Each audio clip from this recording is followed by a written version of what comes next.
I'm Tom Baker, this is Chasing Cars, and this is the Mazda CX-5, one of Australia's most popular SUVs.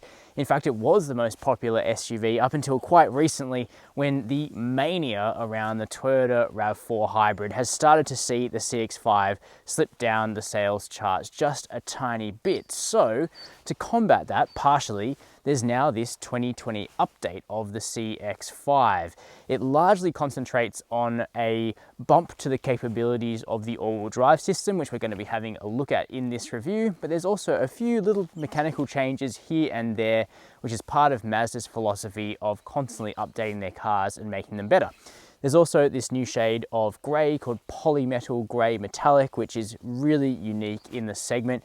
Let me know down below the video whether or not you like it. Now in today's video, we're going to be checking out this CX-5 in top spec Akera turbocharged all-wheel drive form. Hop in, bit of beeping if you leave the headlights on to look good, as I did. But you jump into a cabin here in the CX-5, which is still one of the nicest interiors in the segment, if not the very nicest. And that's because Mazda really understand how to do good materials, but not drive up the price of the car to the extent that it isn't affordable anymore. So this top spec CX-5, this one's 50 grand, but you can get into a CX-5 for a lot less than that, and most of the plush materials actually carry over. So that starts with really nice creamy leather on the steering wheel and the shifter, heaps and heaps of soft touch materials down here where your leg rests, up here on the dash and on the doors. It's all pretty refined actually for a mainstream car. Now in the top spec grade, you get really nice soft leather seats in like a really dark chestnut brown. Initially you'll think it's black, but slowly you'll start to see the brown color in the light, and that pairs quite nicely to the matte wood trim in the top spec car. So it's actually really quite a nice mix of materials. But how is the cabin aging? Because the second gen CX-5 is now a few years old. There's definitely newer rivals out there with, I'd say, more flash technology in their interiors. Well, the Mazda is decent. So there was a recent change which gave it a partially digital display in front of you, but it can't really do all that much stuff. It can't show you your song title, for example. It just sort of replicates an analog speedo and trip computer functions. So I think there's definitely room to improve the functionality. But there is a really good color heads-up display that works with polarized sunglasses, and I mention that because it's rare. And then across here we have an 8-inch screen. It's a touchscreen when you're stopped, but while you're on the move, you can only control it through the rotary controller, which is fine because on bumpy roads, that's what you want anyway.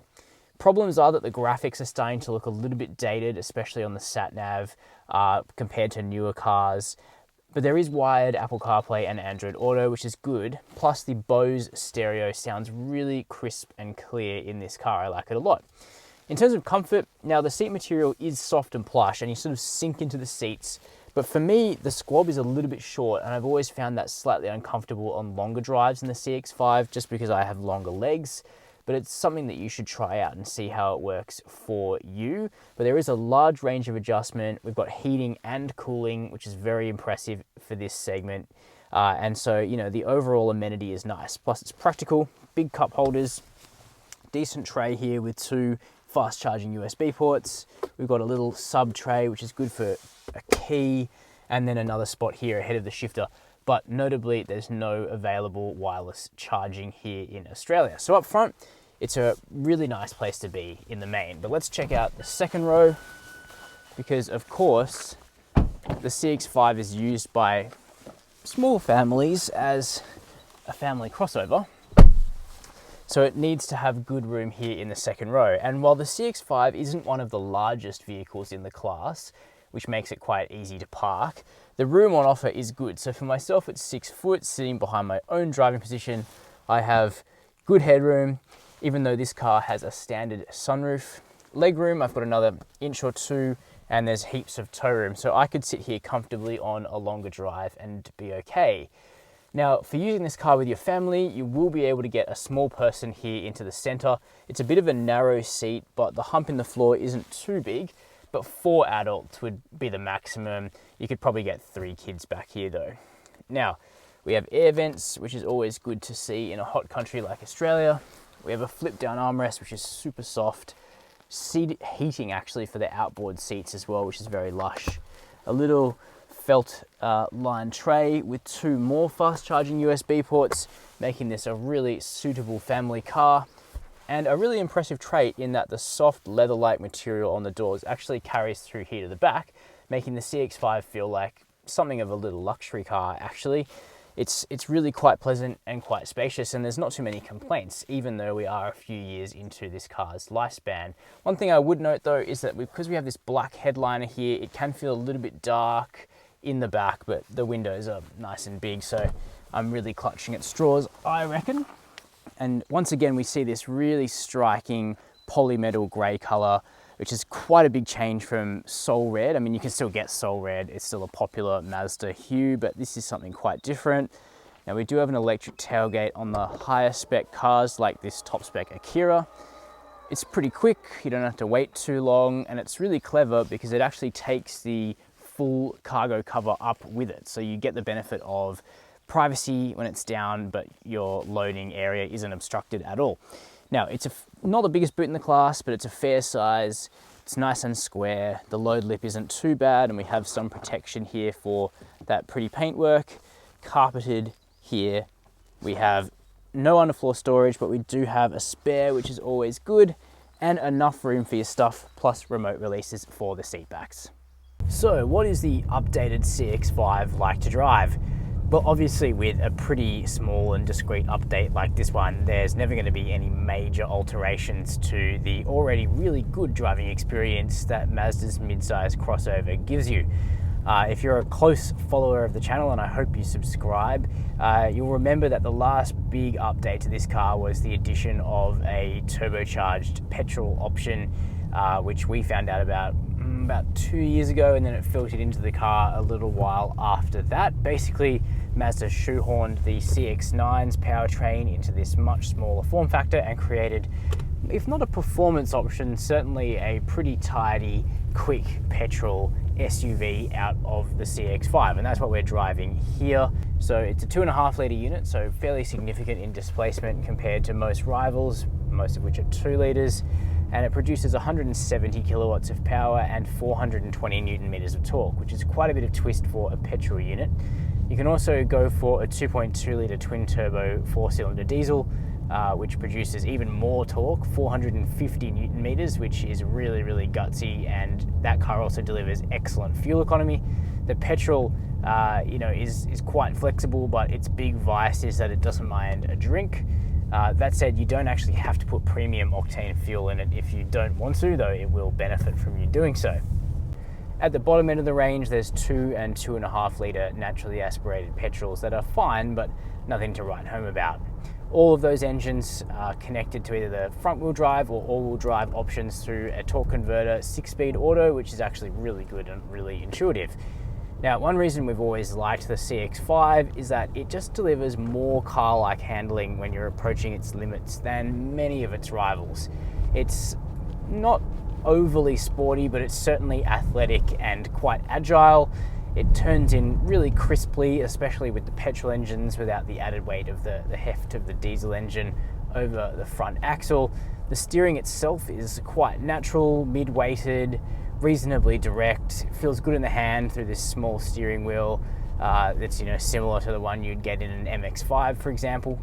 And when being driven hard, the CX-5's limits are actually pretty high, but of course most people aren't going to be doing that with their family SUV all that often, and so instead it's really the in-town dynamics that are more important.